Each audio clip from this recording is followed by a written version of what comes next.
Isomo rya 20 mu gitabo cy'ubucuruzi rikaba n'irya 77 mu gitabo Umdatul Fiqh cya Ibn Qudama al-Maqdisi. Bismillah, alhamdulillah, wassalatu wassalamu ala rasulillah wa ala alihi wa ashabihi wa man wala. Ishimwe n'ikuzo n'ibisingizo byiza kandi byuzuye bikuye Uwiteka Allah subhanahu wa ta'ala. Amahoro n'imigisha byuzuye bisendere ku ntumwa Muhammadin sallallahu alayhi wa sallama nabiwe n'abasangira ngendo be n'abazakomeza kugera ikirenge mu cyabo kuzageza ku munsi w'imperuka, dusaba Uwiteka Allah subhanahu wa ta'ala kadushyira muri abo ngabo. Bavandimwe, dukomeje n'amasomo yacu mu gusobanura igitabo Umdatul Fiqh cya Ibn Qudama al-Maqdisi rahimahullahu ta'ala, aho tugeze ku isomo rya 20 rikaba ari n'isomo rya nyuma risozereza igitabo cy'ubucuruzi. Iri somo nubwo ari isomo risozereza igitabo cy'ubucuruzi ntago ari cyo cy'umwihariko gusa mu bijyanye no guhererekanya imitungo, byaba hashingiye ku ngurane cyangwa se hadashingiye ku ngurane, kubera ko imbere nanone turacyafite ibindi birebana n'imitungo nk'ibigendanye no gukodesha, nk'ibigendanye no kuzungura, nk'ibigendanye n'imirage n'ibindi bigendanye n'imitungo ihoraho itangwa mu nzira y'Imana, aribyo bita waqfu. Ibyo bindi biri imbere nabyo tuzakomeza tubireba, ariko igitabo cy'ubucuruzi cyo kubijyanye n'amasomo abamenyi rahimahumullah bashyira mu muryango w'ubucuruzi nuko kiba gifungiye ahangaha, kubera ko umuntu aguha icye nawe ugatwara icyo yari afite, aguha icye nawe agatwara icyo wari ufite, hanyuma buri wese akaba agize uruhare muri ibyo ngibyo. Naho indi mitungo ni imitungo ushobora gutanga ingurane cyangwa se ushobora gutwara igice cy'icyo wari ufite, cyangwa ukaba watwara inyungu zacyo gusa, ariko ikintu nyirizina kigasigara, nk'uko tuzabibona mu bijyanye n'imiryango irebana no gukodesha. Aha umwanditsi rahimahullah aravuga ati babul wadi'a, umuryango w'ibijyanye no kubitsa.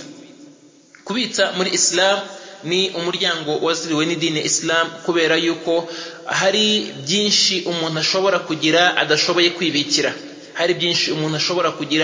kwibikira.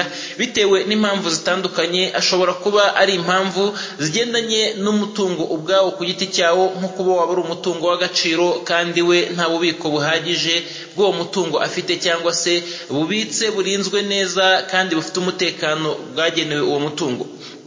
Ashobora no kuba ari impamvu z'urugendo, bishobora no kuba ari impamvu z'ubushobozi, nk'uko umuntu ashobora kuba ari umwana mutoya afite imitungo yazunguye, hanyuma akayibitsa aho izagira umutekano kuzageza igihe azayikenera, n'ibindi bigendanye n'umuryango wo kubitsa.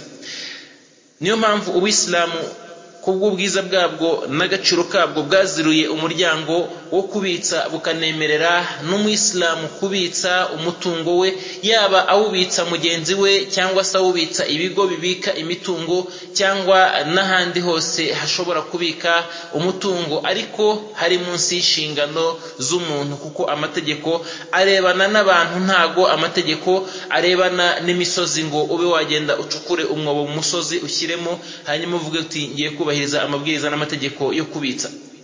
Iyo bigiye muri uwo muryango, icyo gihe hari indi miryango bishakirwamo, ntabwo byongera gushakirwa umuryango wo kubitsa iyo bitabaye imikoranire hagati y'umuntu n'umuntu, kuko aribo barebwa n'amategeko. Umwanditsi rahimahullah aravuga ati wahiya amana, kubitsa ni indagizo. Kubitsa ni icyo umuntu agomba kwitaho kandi akazakibazwa. Iyo umuntu akubikije umutungo cyangwa se umubikije umutungo, iyo uwubikijwe uba ugomba kuzawubazwa, uwitaho ukawurinda nk'indagizo, kandi ni mu ndagizo zikomeye, kubera ko iyo ubikijwe nuko uba wagiriwe icyizere, wanubashywe n'abantu bagize umutekano ku mico n'imyitwarire n'imyifatire yawe, by'umwihariko ku byo bagiye kukubitsa.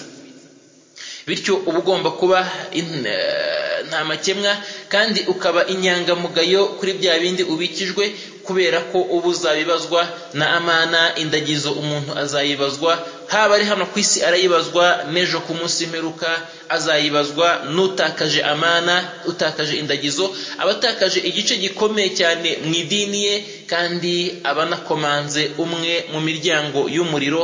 Bityo uwo ari wese ufite indagizo n'ibyo yashinzwe atinye Imana muri byo, kandi abihe ukuri kwabyo, kubera ko azayibazwa.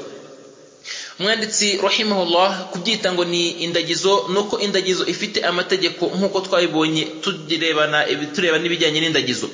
Ariko icyo igikomeye kurusha ibindi nuko iyo umuntu akubikije umutungo ufatirwa mu mwanya w'indagizo, kubera ko indagizo nk'uko abivuga ati la dhamana fiha ala almudda'i ma lam yata'adda, nta kwishyura nta no kwirengera kuri wa wundi wabikijwe iyo hagize icyangirika mu byo yabikijwe, igihe cyose atagize uruhare mu kwangirika kwacyo, cyangwa se ngo anebwe anateshuke ku nshingano ze mu kurinda icyo yahawe cyangwa se mu kubika icyo yabikijwe.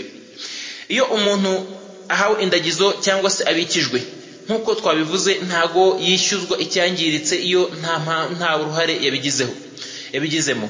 Urugero, umuntu aramutse akubikije nk'umutungo, yaba ari amafaranga cyangwa se amatungo cyangwa se ibihingwa n'ibindi bitandukanye, ukabishyira nko mu nzu yawe, hanyuma hakaza kugwa imvura y'amahindu, umuvu ukaza ugatembana inzu yawe, ugatembana n'ibyari mu nzu yawe, icyo gihe nibye bya bindi wabikijwe nabyo bikagenderamo. Ahangaha ntago Uwisilamu butegeka uyu nguyu wari wabitse ko yishyura bya bindi yari yabikijwe, kubera ko ibyangiritse kandi byangijwe n'ikiza atagizemo uruhare, nta n'intege nke yabishyizemo kugira ngo byangirike. Ariko urugero, aramutse aguhaye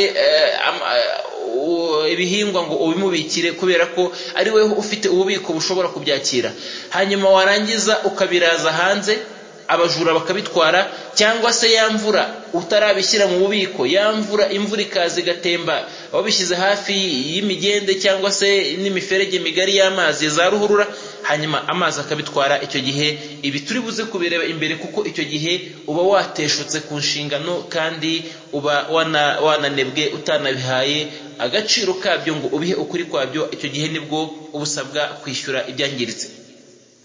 Umwanditsi rero ati ntago yishyura iyo atagize intege nkeya cyangwa ngo ateshuke mu kubirinda.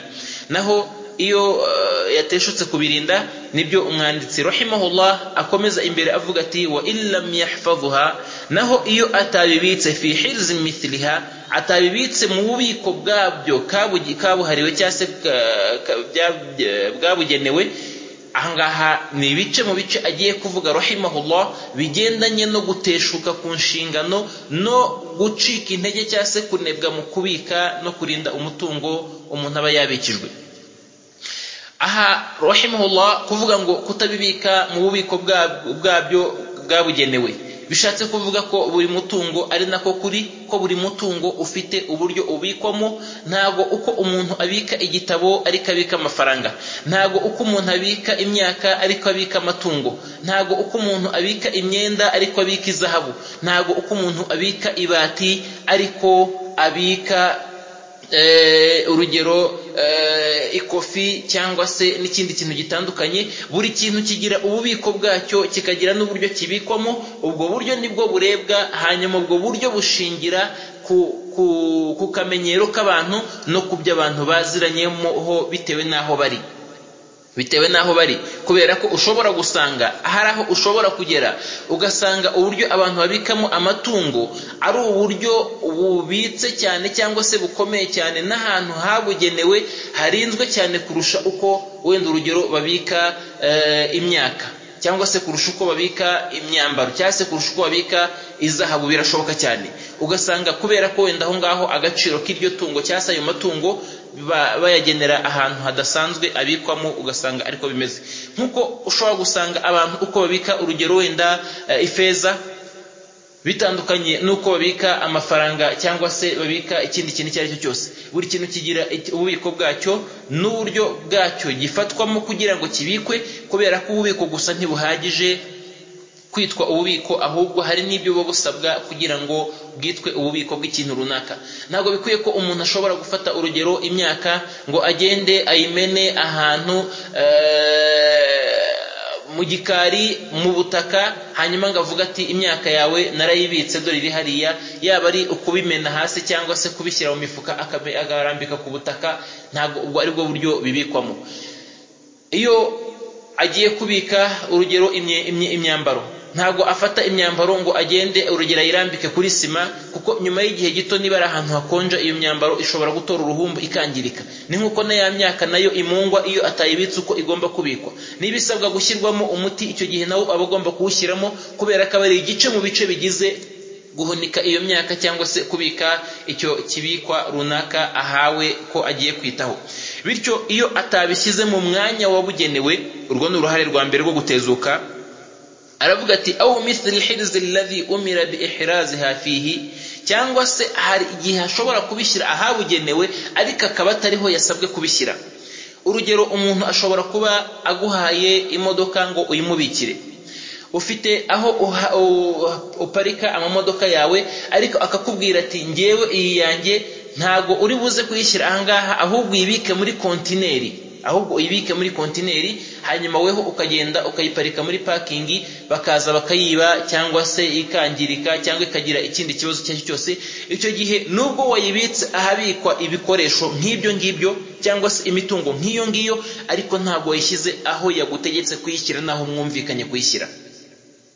Icyo gihe iyo wayishyize aho utumvikanye nawe kuyishyira cyangwa se aho yagutegetse kuyishyira, icyo gihe nabyo bifatwa ko utayibitse aho igomba kubikwa, kubera ko ashobora kugusaba kuyishyira muri kontineri kubera ko azi ko imodoka nkazo zibwa cyane, cyangwa se kubera ko azi ko ubushyuhe bushobora kuzamuka ikagira ibyangirikamo n'ibindi nk'ibyo ngibyo bitewe n'igihe azayimarana. Bityo akaba yagusaba kuyishyira ahantu runaka bitewe n'uburyo cyangwa se n'ubusugire ashaka ko buguma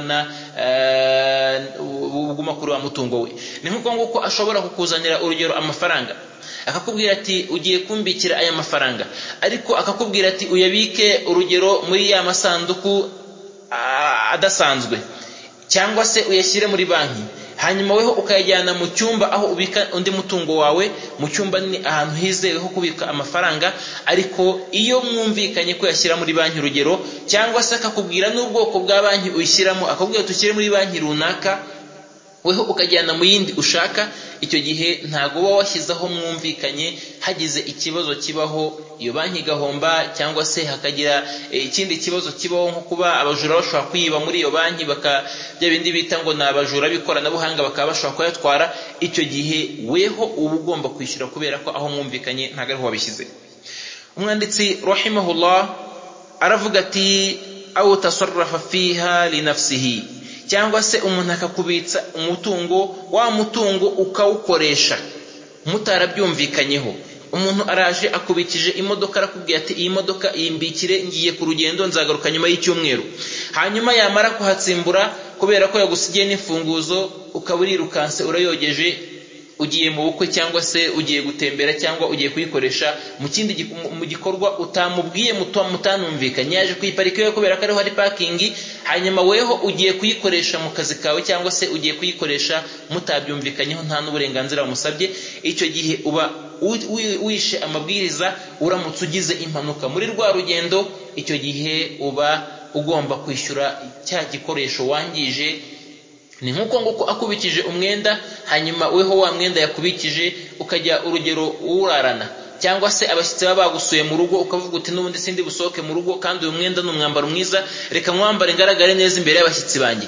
Icyo gihe uba uwukoresheje. Uramutse unyuze ku cyuma kikawuca, cyangwa se ukawumenaho ikintu kikawangiza, cyangwa indi mpamvu iyo ari yose ishobora gutuma byangirika, icyo gihe uba ukoze icyaha kandi uba ugomba no kuwishyura.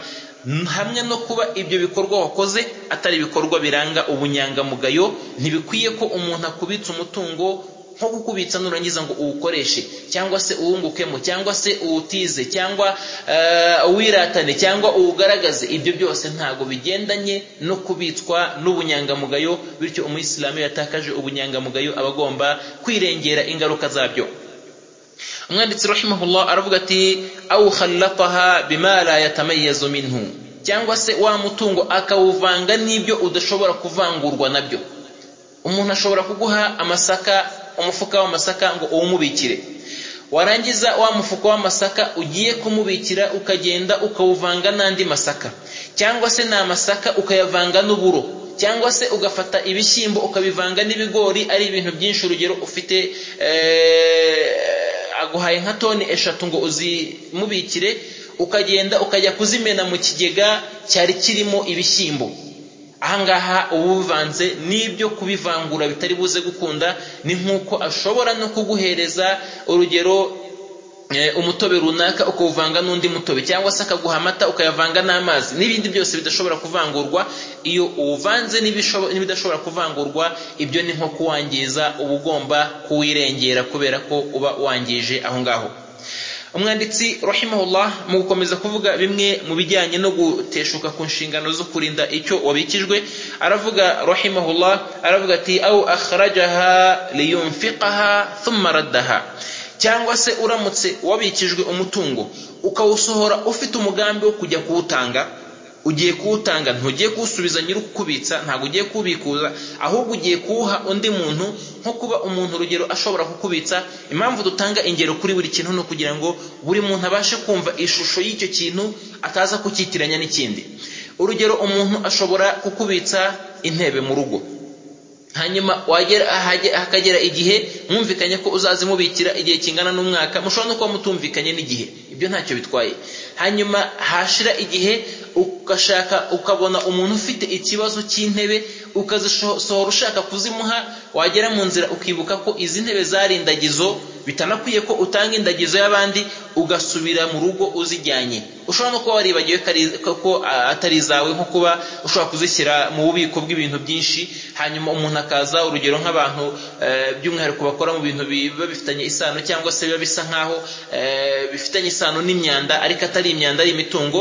Urugero nk'amapiyesi y'imodoka n'ibindi bikoresho bitandukanye biri muri ubwo bwoko, ashobora kuba yarabikijwe urugero moteri y'imodoka, akayibikana n'izindi moteri ze, biremewe ntacyo bitwaye, ariko itandukanye nazo, kubitandukanya biroroshye. Hanyuma umuntu akazaza amusaba moteri y'ubwoko runaka, yatekereza akavuga ati ariko iyo moteri nigeze kuyibona mu bubiko bwanjye, akagenda akayifata, bakayuriza imodoka, bakayitwara ngo bajye ayijyanire wa wundi wari wayimusabye. Yagera mu nzira akaza kwibuka ko iyo moteri itariye, agakata ayisubijeyo. Mu kuyisubizayo ikagira nk'impanuka, aho ngaho abasabwa kuyishyura. Usibye ko ahangaha iyo atabikoze abigambiriye, icyo ababarirwa gusa n'icyaha, kubera ko yari yiyitiranyije nize, cyangwa se yibagiwe indagizo yahawe, bityo kwishyura iyi ngiyi nuko yibagiwe indagizo. Kandi umuyisilamu agomba kuzirikana indagizo, ni no kuba yayisohoye aho yagombaga kubikwa, akayijyana ahandi bitari ku bwumvikane bwe n'uwayimuhaye, ariko icyaha cyo kuba yaragiye kwitanga cyo ntago yakibona kubera ko yari yabyibagiwe. Ariko aramutse yarabizi ko ari runaka yimubikije, hanyuma undi akayimusaba akavuga ati ngiye kuyimuha naza nzamuhindi, cyangwa se ashobora no kuba atazanabyibuka, icyo gihe abakoze n'icyaha cyo kuba yangije amabwiriza agenga indagizo no kubikwa no kubitsa. Hanyuma nanone kandi abagomba no kwishyura, bityo abafite icyaha kandi agomba no kwishyura. Umwanditsi rahimahullah aravuga ati au kasara khatma kisiha, cyangwa se aramutse yahawe indagizo ifunzwe akayifungura, wahawe indagizo ifunze, ishobora kuba ari wenda urugero isanduku ifite ingufuri, ya ngufuri ukayica ugira ngo urebe ibirimo. Icyo gihe iyo wishe iriya ngufuri ngo urebe ibirimo, igihe cyose hazagira icyangirikamo ugomba kuzacyishyura no kuzakirengera, kubera ko mu ndagizo ntago harimo kuyifungura no kureba ibirimo. Keretse uramutse uri kumwe nawe ukamubwira uti mfite impungenge zo kuba ibyo mbikije ntazi ibyo ari byo, ngomba kumenya ibyo ari byo kuko hari ibyo ntemerewe kubika ko urugero ashobora kuba harimo n'ibiyobyabwenge, cyangwa se harimo n'ikindi kintu cyangiza, cyangwa harimo ikindi kintu cyo utemerera wewe ko cyinjira mu rugo rwawe gishobora guteza ikibazo, cyangwa se utishimiye utanashaka mu rugo rwawe. Icyo gihe ukamubwira uti fungura ndebe. Ariko iyo wakirindagizo ifunze, ukayemera ifunze, ukayigeza aho ugomba kuyijyana, cyangwa se ugatandukana n'uyiguhaye n'ukubikije, kirazira kikaziriza muri Islam ko wafungura ngo urebemo. ni nk'indagizo n'ubundi. Umuntu aguhaye igikapu akavuga ati iki gikapu uri umushoferi kinjyanire ahantu runaka ugiye, cyangwa se akagutuma, ni haramu muri Islam ko wagera mu nzira ngo uhagarare ujye gufungura urebe ibirimo. Ibyo ngibyo uba ugomba kubikora ukiri kumwe nawe. Iyo utabikoze ukiri kumwe nawe, uba usabwa kujyana indagizo ukayigeza aho uyijyanye uko wayihawe, utayifunguye ngo urebe ibirimo, keretse uramutse ugize impungenge z'ibirimo. Urugero, ushobora guhabwa igikapu, wagera mu nzira ugatekereza ko kiri kunyeganyega, ukavuga uti ibi ni ibiki, ugatekereza ko wenda ashobora kuba hafungiyemo nk'umuntu cyangwa se ikindi kintu, ukagira amatsiko ukavuga uti reka mfungure ndebe ntaza kwangiza. Wenda urugero wafungura ugasanga wenda urugero harimo ikintu kivibura, cyangwa se harimo wenda nk'itungo kandi ribitswe neza ku buryo ritangirika, icyo gihe nta kibazo. Ariko uramutse unasanze harimo itungo hanyuma kurikuramo rigapfa, icyo gihe uraryishyura, kubera ko wagombye kubimubaza mbere y'uko mutandukana, akanakwereka uburyo bifungurwa cyangwa se akabiguha cyangwa ntabiguhe, kuko ntago ari ngombwa ko ari weho ubika indagizo cyangwa se ubikira abantu. Bityo iyo uciye ingufuri yari igifunze, cyangwa se ugahambura imigozi yari igihambiriye, cyangwa se ukagipfundura mu buryo cyari gipfundikiyemo, ishobora kuba ari n'ikarito uri buyipfundure ukongera ukayipfundikira nk'uko yari ipfundikiye, cyangwa se n'ingufuri uri buze gukoresha urufunguzo runaka ukayifungura ukongera ukayifunga. Iyo wabikoze iryo kosa, uba ugomba kwishyura no kwirengera kubiri buze kwangirika. Aravuga rahimahullah ati awjahadaha, cyangwa se iyo ayihakanye. Umuntu umubikije indagizo, urugero umuhaye igikapu cy'imyenda, hanyuma wamara kukimuha akamubwira uti kimbikire ngiye mu rugendo, nzagaruka ningaruka nzaza kugifata. Yagaruka akaza ati cya gikapu cyanjye, ukavuga uti nta gikapu wigeze umbitsa. Akavuga ati ntiwibuka ko njya kugenda gutya na gutya nakuzaniye igikapu gisa gutya na gutya. Bavuga uti ntacyo nzi, icyo ngicyo ntacyo nibuka, ntago mbizi. Icyo gihe uba warangije guhakana indagizo, harimo kwirengagiza indagizo no kudaha agaciro kubika ibyo wabikijwe. Bityo ahangaha uramutse uhise wibuka ukavuga uti nibyo koko ndakibutse, ariko naje kugira ikibazo kimeze gutya na gutya, wenda urugero naje guterwa n'abajura baranyiba mu byo batwaye nacyo kirimo, icyo gihe ntabwo iryo jambo ryemerwa, kuko wabanje guhakana indagizo. Iyo umaze kuyihakana, icyo gihe uba ugiye mu mwanya wo gushidikanywaho, icyo uri buze kuvuga kiri buze gushidikanywaho, kubera ko wagitangirije n'ibyo gutangirizwa bidahwitse, ari byo byo guhakana indagizo.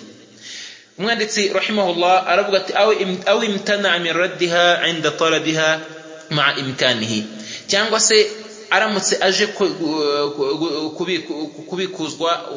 haje kubikuzwa umutungo yabikijwe, uje baza kubikuza ukavuga uti hoya mwe muretse nzawubaha ejo n'ibindi nk'ibyo, kandi ufite ubushobozi bwo kuba wawutanga. Nko kuba urugero ushobora kuba ikintu kiri mu rugo mu nzi wawe, bakagusanga wicaranye n'abashyitsi, umuntu aje gutirura umutungo we, ukamubwira uti uretse ndi kumwe n'abashyitsi, ndeka mbanze ndangizanye n'abashyitsi, uzagaruke ejo cyangwa se icyumweru gitaha. Cyangwa se ukavuga uti ubu ndumva mfite ubunebwe, ntabwo nshaka kujya muri stoke no kujya gutera ibintu hejuru, uzagaruke undi munsi. Ahangaha wanze gusubiza indagizo, cyangwa se wanze kubikura icyo wabikijwe, kandi ufite ubushobozi n'uburyo biranashoboka ko wabikora, ariko witwaje impamvu itari ngombwa cyangwa se idahwitse, yaba ari umushyitsi, yaba ari kuruha, yaba ari uyu munsi sindi buboneke wicare urashaka kuruhuka, uyu munsi nawugeneye kuruhuka gusa nta kintu na kimwe ndibuze gukora. Ibyo bitandukanye n'umuntu wahawe indagizo n'inyangamugayo, kubera ko inyangamugayo iha agaciro indagizo yahawe kurusha ibindi byose. Niyo uje gufata indagizo yakuragije aje, icyo gihe aba ari umunyacyubahiro imbere yawe.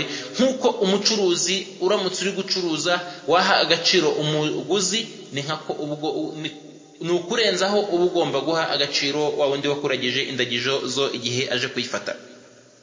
Umwanditsi aravuga ati domina, abo bose twavuze barenze ku nshingano, bose baba bagomba kwirengera no kwishyura ibyangiritse hagize icyakangirika habayeho ikosa muri ari amakosa twavuze haruguru, n'andi yose atavuzwemo ahangaha ariko agaragaza guteshuka ku nshingano umuntu yahawe. Icyo gihe ayo ngayo yose aba asabwa kwirengera, nko kuba yakubwira ati uzashyiraho umuzamu ukibagirwa kumushyiraho, cyangwa se ukamushyiraho ariko ugashyiraho umuzamu udakwiriye ibyo ugiye kumurindisha. Ushobora gufata umuzamu, urugero ugafata umuzamu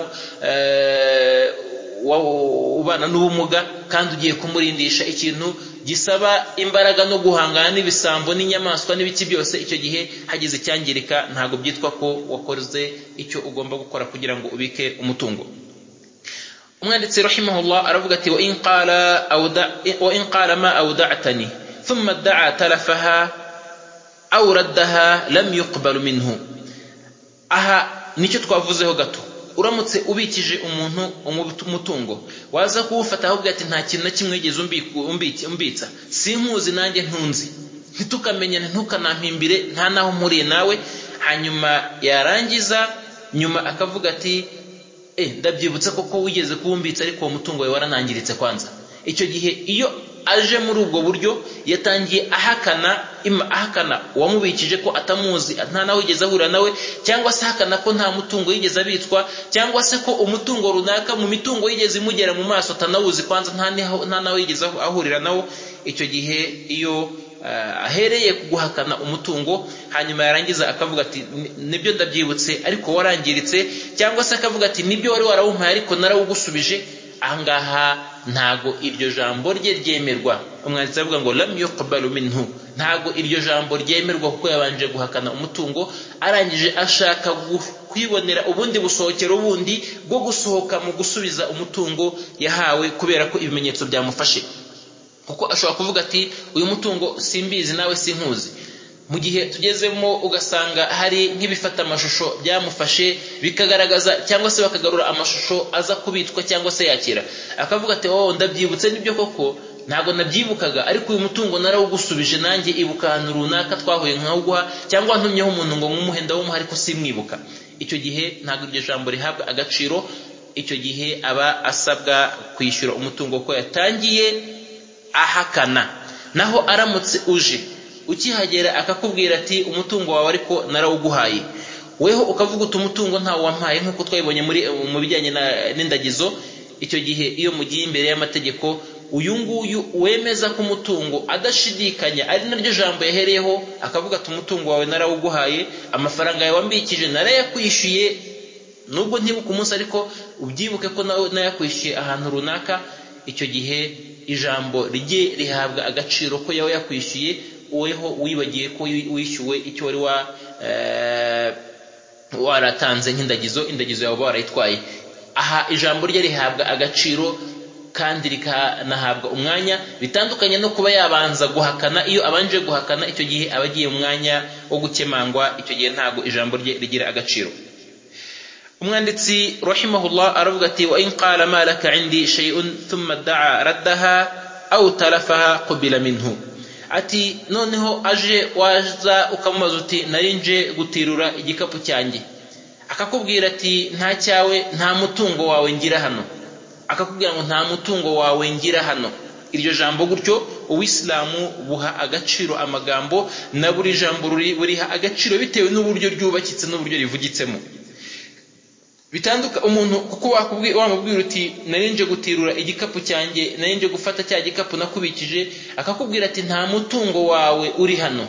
Bitandukanye no kuvuga ngo ntiwigeze umbitse igikapu, cyangwa igikapu cyawe ntacyo nzi, nta gikapu cyawe nzi, nta nubwo nawe nkuzi. Biratandukanye cyane. Iyo avuze ati nta mutungo wawe ngira hano, cyangwa nta mutungo wawe uri hano, cyangwa nta cyawe mfite, icyo gihe uyu nguyu abahakanye ko uwo mutungo atawufite muri icyo gihe muri kuvugana, ariko ntago abahakanye ko umutungo wumuhaye cyangwa se ahakanye ko atakuzi. Umwanditsi rahimahullah aravuga ati thumma da'a raddaha, yamara kuvuga ati nta mutungo wawe mfite cyangwa nta cyawe mfite, nta kintu cyawe kiba ahangaha, hanyuma akakubwira ati umutungo wawe narawugusubije. Yakubwira ati nta cyawe mfite, hanyuma wakomeza kuvuga akakubwira ati ariko ntuzi ko umutungo wawe nawugusubije. Cyangwa se akavuga ati umutungo wawe warangiritse, nta cyawe mfite, umutungo wawe warangiritse, ibyo warambikije byose byarangiritse. Umwanditsi aravuga ati qubila minhu, icyo gihe iryo jambo riremerwa, nta nubwo asabwa kwishyura kubera ko yakubwiye ko nta mutungo wawe afite. kuko koko nta uhari hanyuma warangiritse cyangwa se narawugusubije, icyo gihe ayo magambo yose aba ashyigikirana kandi nta nubwo aba ahabanye, bitandukanye na wa wundi wahakanye ko umuntu atamuzi yangiza akavuga ko amwibutsa ariko umutungo yawumusubije cyangwa se wangiritse cyangwa n'indi mpamvu itandukanye. Icyo gihe uyu nguyu abavuga amagambo anyuranyije nta gaciro amagambo ye agira, mu gihe uwa kabiri we yahakanye ko nta mutungo uhari hanyuma akagaragaza ko yawutanze cyangwa se wangiritse, icyo gihe amagambo abajyanye kandi ashyigikirana, icyo gihe ayo magambo ahabwa agaciro. Hanyuma umwanditsi rahimahullah ku wundi muryango bamwe mu bamenyi baha umuryango ukwawo bita al-araya, bita gutiza, kuko ugutiza muri Islam ni itegeko mu mategeko y'umwihariko. Ugutiza no kugira gute? Ugutiza no guha uburenganzira umuntu kunguka mu kintu kitari icye, guha uburenganzira umuntu kunguka mu kitari icye kandi akacyungukamo nta ngurane abitangiye. Urugero, umuntu afite abashyitsi ashaka kwakira, akeneye intebe zo kubicazamo, akaza akubwira ati wantije intebe, ni ukuvuga ngo umuhaye uburenganzira, nuyimuha uramuhaye uburenganzira bw'uko abashyitsi be bunguka mu ntebe zawe nta n'ingurane aguhaye. Ibyo nibyo byitwa gutiza. Ni nk'uko nguko n'ikindi gikorwa icyo ari cyo cyose, nk'uwagutira isekuru aba asabye kunguka mu kamaro k'isekuru ariko ko kuyisekuriramo kandi nta ngurane aguhaye, bitandukanye no gukodesha. Tuzayibona mu miryango iri imbere, aje akakubwira ati nkodesha isekuru yawe njye gusekura isombe cyangwa se ubunyobwa cyangwa ibigori n'ibindi mu bikoresho mu bikorwa mu bintu bisekurwa. Icyo gihe iyo aguhaye umutungo ibyo byinjira mu muryango wo gukodesha, naho iyo nta mutungo aguhaye akaza akakubwira ati ntiza umwambaro wawe nigire mu birori runaka, hanyuma ukawumuha, icyo gihe byitwa gutiza iyo nta mafaranga aguhaye. Uyu muryango wo gutiza nawo ni umuryango mu miryango uw'Islamu bwemeye kandi bukanazirura. Niyo umuntu awinjiyemo aba agomba gukurikiza no gukurikira amabwiriza agenga uwo muryango, kubera ko nawo ufite amabwiriza n'amategeko y'umwihariko awugenga muri Islam. Aravuga rahimahullah, aravuga ati wal ariyatu madmuna, naho agatizanyo karishyurwa. Agatizanyo iyo kangiritse karishyurwa. Iyo umuntu agutije icyo agutije kikagira ikibazo, uba ugomba kukishyura, uba ugomba no kukirengera, kuko aba yakugiriye neza akagufasha nta ngurane akwatse. Icyo gihe uriya mutungo uguma ari umutungo we igihe uwufite, uri no kuwukoresha, icyo gihe cyose uba ukiri umutungo we kandi ugomba no kwitaho ukawurinda. Bitandukanye no kuba umutungo yaba urugero wawukodesheje, umutungo ukangirika utabigizemo uruhare, bitandukanye no kuba umuntu yagutiza umutungo ukangirika utabigizemo uruhare, kuko uwagukodesheje bifite amategeko yo gukodesha tuzabireba, n'uwagutijije yakugiriye neza, ugomba kwita ku byo yaguhaye. Iyo bigize impanuka n'ikibazo ubifite, icyo gihe uba ugomba kubyirengera, uba unagomba no kumusubiza ibye nk'uko yabiguhaye byuzuye. Ahangaha harimo hadithi zitandukanye kuva ku ntumwa y'Imana Muhammadin sallallahu alayhi wasallama, n'ahangaha harimo hadithi y'intumwa y'Imana sallallahu alayhi wasallama ubwo yajyaga mu rugamba rwa Hunaini nyuma yo gufungura umujyi wa Makka. Bagiye mu rugamba, yatiye uwitwa Safwani amutira ifarasi, amutira ingabo. Amaze kumutira ingabo yo kujyana mu rugamba, Safwan abwira intumwa y'Imana ati aghasban ya Muhammad, ese ni ukubohoza urambohoje? Kubera ko uyu Safwan muri riwa nuko atari yakabaye umuyisilamu, kandi urugamba rwa Hunaini abayisilamu bajya kururwana ntago bagiye nk'abayisilamu gusa, ahubwo bivanze n'abandi bantu bari muri Makka, kubera ko uwari wateye Makka yari aje kurimbura umujyi. Bityo abantu bose bagiye gutabara, bose bajya kwitabaro bagiye kurengera umujyi, abayisilamu n'abatari abayisilamu barajyana. Hanyuma intumwa y'Imana sallallahu alaihi wasallam itira Safwani ingabo, hanyuma Safwan aramubaza ati ese urambohoje? Impamvu yavuze iryo jambo ngo urambohoje nuko intumwa y'Imana yari yaje gutsindira umujyi wa Makka yawufashe mpiri. bityo abarimo n'ibirimo byose ifite n'uburenganzira bwo kuba yanabibohoza bitewe n'abandi bari barimo cyangwa se na ba nyirabo, ariko intumwa y'Imana bose yarabaretse n'imitungo yabo yose irayirekura, irayigira iya ba nyirayo, ntiyagira n'umuntu n'umwe igira umucakara cyangwa se ngo igire umutungo ibohoza. Bityo kuwufata nyuma y'iminsi nicyo cyatumye uyu nguyu amubaza ati ese urashaka kumbohoza cyangwa se urimo urantira? Intumwa y'Imana sallallahu alayhi wa sallama iramubwira iti bal ariyatan madmuna, ahubwo ni intizanyo yishyurwa cyangwa se igomba kurindwa, yagira ikibazo ikishyurwa. Bityo arangije arawumuha. Niyo hadithi ni hadithi igaragaza ko intizanyo cyangwa se icyo umuntu yagutijije iyo kigize ikibazo uba ugomba kukimusubiza nk'uko yakiguhaye. Aha birangana kuba wagize uruhare mu kucyangiza cyangwa utagize uruhare nk'uko twabivuze, icy'ingenzi ni uko ugomba gusubiza icyo wahawe nk'uko wagihawe. Aravuga rahimahullah ati wa illam yata'adda, ati kabone nubwo yaba atakirengereye fiha al-musta'ir, kabone nubwo wa wundi watijwe yaba nta ruhare yagize mu kucyangiza, icyo gihe abagomba kukishyura. Ntago binakwiye ko aza gusaba imbabazi igihe cyose afite uburenganzira n'ubushobozi bwo kuba yakishyura.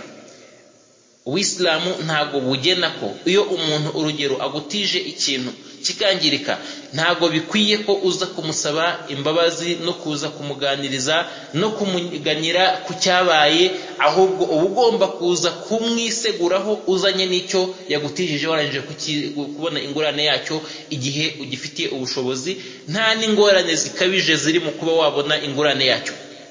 Urugero, umuntu agutije teremusi cyangwa se ibikoresho, ufite abashyitsi, uragiye muri bya bikoresho teremusi cyangwa se isahani iramenetse cyangwa se irangiritse cyangwa barayibye.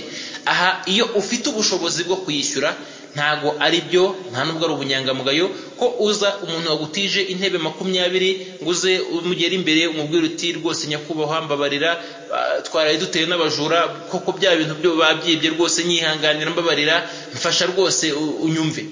Ahangaha ntago ari byo, ahubwo igikwiye n'ubunyangamugayo ni uko ugomba kugenda ukabigura niba ufite ubushobozi bwo kubigura, hanyuma warangiza ukaza ukabimuzanira ukamubwira, ukamwiseguraho unamwereka ingurane y'ibyo yari yagutije byangijwe cyangwa se byangiritse.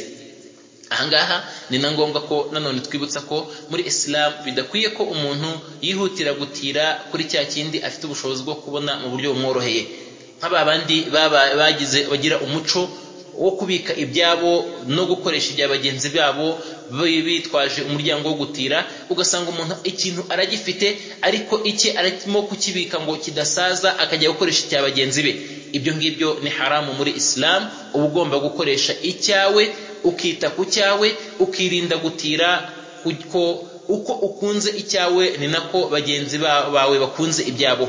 Bityo ntabwo ukwiye gutira ufite icyo ugiye gutira, keretse biramutse bigaragaye ko icyawe kidafite ubushobozi nk'ubw'iby'abandi, kandi ibyo ugiye gukora bikeneye ubushobozi, kandi gukoresha icyawe kidafite ubushobozi biri buze kucyangiza kurushaho.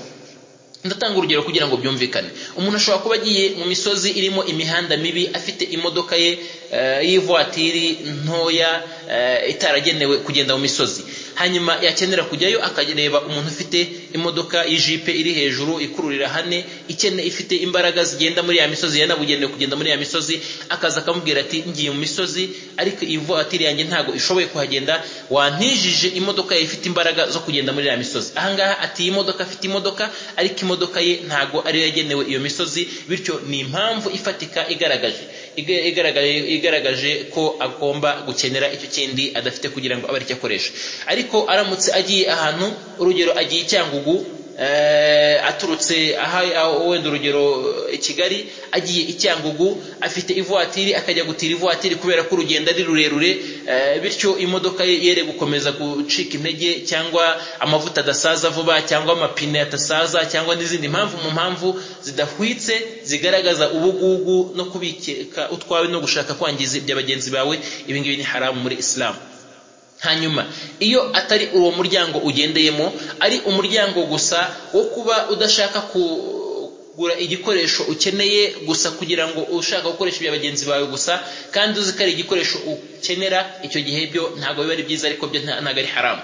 nko kuba urugero waba uzi ko ugira abashyitsi ukenera intebe, wenda urugero intebe za zindi zo mu bwoko bwa plastike, hanyuma weho ukajya wumva ko buri uko ukeneye ugize abashyitsi kandi uri umuntu ugira abashyitsi, wenda buri gihe buri kwezi uba ufite abashyitsi, ukajya ujya kuzitira, nabyo ntago ari byiza. Iyo ufite ubushobozi bwo kuzigura uba ugomba kugura izawe ukazishyira iwawe, hanyuma nawe ukajya utanga ya sadaka yo gutiza abakeneye gutira, ariko ntube muri babandi igihe cyose bahora bakeneye bagenzi babo, kuko intumwa y'Imana sallallahu alayhi wasallama muri hadith sahih iravuga iti wayadul ulya khairu min al-yad as-sufla, n'ukuboko ko hejuru ni kwiza kurusha ukuboko ko hasi. muri hadithi za Tha'lab al-Khushani avuga ko yasabye intumwa y'Imana ikamuha, kongera akayisaba ikamuha, kongera akayisaba ikamuha.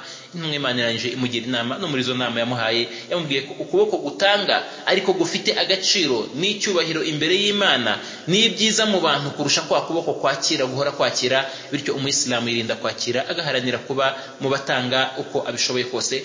dusaba Uwiteka Allah subhanahu wa ta'ala ko yashyira umugisha muri aya masomo yacu, twibutsa nanone ko umuntu wese ugiye mu miryango y'ubucuruzi cyangwa se ugiye gukora ibikorwa bigendanye n'ubucuruzi, ni ngombwa ko abanza kugira ubumenyi ku bijyanye n'ubucuruzi. amasomo 20 ntago ari ikintu kinini cyane kiruta kugira umutekano mu gikorwa ugiye kujyamo. niyo yaba ari menshi, hari byinshi dushobora gutakazamo amasaha n'igihe kinini cyane. uramutse uteranyije amasaha wumvamo ibindi bintu bidafite akamaro cyane, yaba ari amakuru ntago afite akamaro nk'ubumenyi umuntu agiye kumenya kubaka idini ye, yaba ari ntago ndajya mu bya haramu kubumva imiziki n'abajya kureba amafilimi n'iki, ugasanga umuntu ku munsi areba amafilimi 2 cyangwa 3 cyangwa filimi buri munsi, ariko wamubwira uti fata isomo ry'iminota 40, 50, 30 isaha se hasi cyangwa hejuru, ugasanga biramugoye ati ngiye ibyo ntago nabishobora. yaba agifungura ati iki gisomo ni kirekire ntago nacyumva, ariko haza filimi akicara akagenda akanabuza n'inyoni kunyeganyega n'imbeba gutambuka mu rugo rwe kugira ngo yikurikiranire filimi, za filimi zikurikirana cyangwa se filimi yari yose yakunze. naho haza amasomo ati cyangwa se by'idini, atangaha byabaye birebire, nta mwanya nabona, birangoye, nta nubwo byanyorohera, nta gihe njya mbona, nta niki. izo mpamvu zose ni impamvu zigaragaza agaciro gake k'umuntu muri we, cyangwa se agaciro gake k'idini umuntu aha, agaciro gake umuntu aha idini ye. iyo abona ko ashobora kwicara isaha n'igice imbere ya filimi, akumva ko atakicara iminota 30 atuje ngo yumve isomo rimugirira akamaro mu isi ye no mu mperuka ye, icyo gihe iyo atari uburyarya aba ari agaciro gake umuntu aha idini ye. n'umuyisilamu ntakwiye kuba muri uwo mwanya, ukwiye no kubitekerezaho cyane kurushaho, ukamenya agaciro k'idini yawe n'ibyo uha agaciro kurusha ibindi. ntumve ko imbere y'umupira uhicara iminota 90, sina 90 gusa, kuko niyo bagiye kuruhuka hari udashobora no guhaguruka aho ngaho bagiye kuruhuka, agomba no kureba n'incamake z'umupira cyangwa se z'igice arangije kugira ngo akomeze kwiyibutsa. nyamara bazana isomo ry'iminota 30 akabona byacitse byakomeye, ariko imbere y'umupira wagira iminota 120, rimwe na rimwe akaba yanareba n'uwo yarebye, agasubira mu wo yarebye akongera akawureba, azi uko byagenze n'abatsinze n'uko byarangiye. ibi ngibi ntago ari ubunyangamugayo mu idini yawe, ntago mu bunyangamugayo mu idini ari uko umuntu ashobora kwinjira mu bucuruzi atabanje kubaza icyo idini ivuga mu bucuruzi, nyamara yajya kugira icyo agura akiruka imihanda akanahamagara akanicara no mu manama agafungura n'ama YouTube n'ibiki ngo amenye agaciro k'iki kintu agiye kugura, nuko giteye, nuko gikoreshwa, niba gikenewe cyangwa kidakenewe kuri kino gicuruzwa kimwe. byose akeneye kubimenya. niyo yakicara amasaha 10 ntacyo bimutwaye kubera ko agiye kugitangaho amafaranga, ariko ubucuruzi bwe bwose muri rusange n'ubuzima bwe bwose akumva ko atabutakaho ngaho amasaha kugira ngo amenye ubumenyi fatizo bugenga ubucuruzi bwe, ahangaha no gutesha agaciro idini yawe no kutubaha idini yawe. N'umuyisilamu agomba guhesha agaciro idini ye kugira ngo idini igire agaciro nawe agire agaciro, kandi na Nyagasani azayimushyire ku menzane y'ibyiza. Tunasaba Allah subhanahu wa ta'ala ko yadushyira mu bafuna amafunguro ya halali kandi meza atubutse kandi y'ingirakamaro, aturinde kuba muri babandi barya ibizira cyangwa se bafata ibitari ibyabo, cyangwa se bagahabwa bike bagombaga kubona byinshi cyangwa se bari bakwiye kubona byinshi. Dusabe Allah subhanahu wa ta'ala yagure amafunguro yacu kandi adufungure imiryango y'ibyiza, atwegereze icyiza cyose, aturinde ikibi kandi adushyire mu bagaragu be beza. Tunasaba Allah subhanahu wa ta'ala ko aya masomo yashyira muri bya bikorwa dukora twiyegereza we, tutagambiriye ishimwe rya muntu cyangwa se indi nyungu mu nyungu zitari zidini. Wa akhir da'wana alhamdulillahi rabbil alamin. Subhanakallahumma bihamdika nashhadu an la ilaha illa anta nastaghfiruka wa natubu ilayk.